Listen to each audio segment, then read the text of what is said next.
Opera ଶ୍ରୀମନ୍ଦିରର final BGM ଆମେ ଆସି ପହଞ୍ଚି ଯାଇଛୁ ସେଠିକି। ତାଙ୍କ ଷ୍ଟେଜ୍ ପୁରା ସମସ୍ତେ ଅତି ଖୁସିର ସହିତ ଅଛନ୍ତି। ଆଶୁତୋଷ ସାର୍ ମଧ୍ୟ ଆସିଯାଇଛନ୍ତି। ଆଶୁତୋଷ ସାର୍, କାହ୍ନା ଭାଇ ମାନେ ସମସ୍ତେ ଆସିଛନ୍ତି। ସେଠି ଚାଲୁନ ଦେଖିବା ସେଠି ଆମେ କେମିତି ତାଙ୍କର ପୂଜାପୂଜି ସବୁ ହେଉଛି, ଷ୍ଟେଜ୍ ପୂଜା ହେଉଛି, ଆଳତି ଆରମ୍ଭ ହେଇଗଲାଣି, ଟିକେ ଦେଖିଦେବା। ତାପରେ ପୁଣି ଆଉଥରେ ମୁଁ କହିବି।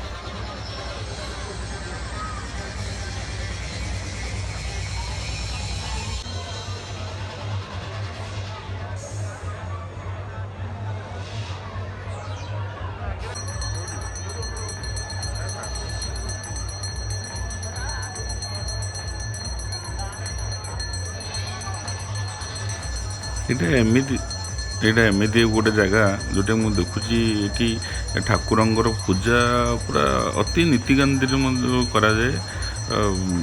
ବହୁତ ସମସ୍ତେ ଭକ୍ତିର ସହିତ କେମିତି ଡାକୁଛନ୍ତି କି ଆମେ ବହିଟା କେମିତି ଭଲ ହଉ।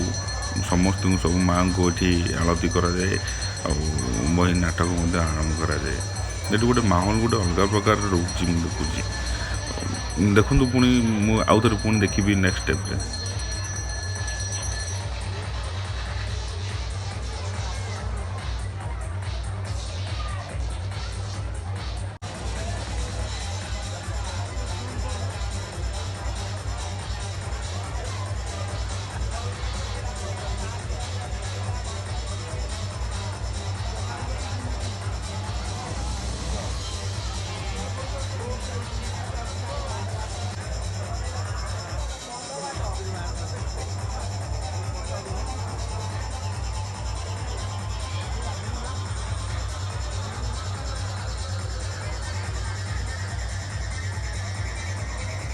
ପୂଜା ସରିଲା ପରେ, ଆଳତି ସରିଲା ପରେ ସମସ୍ତେ ଭକ୍ତିର ସହିତ ମାନେ ମାଆଙ୍କୁ ଡାକୁଛନ୍ତି କେମିତି ତାଙ୍କ ପାଟିଟା ଏ ବର୍ଷ ଭଲରେ ହେଇଯାଉ, ନାଟକଟି ଭଲରେ ହେଇଯାଉ।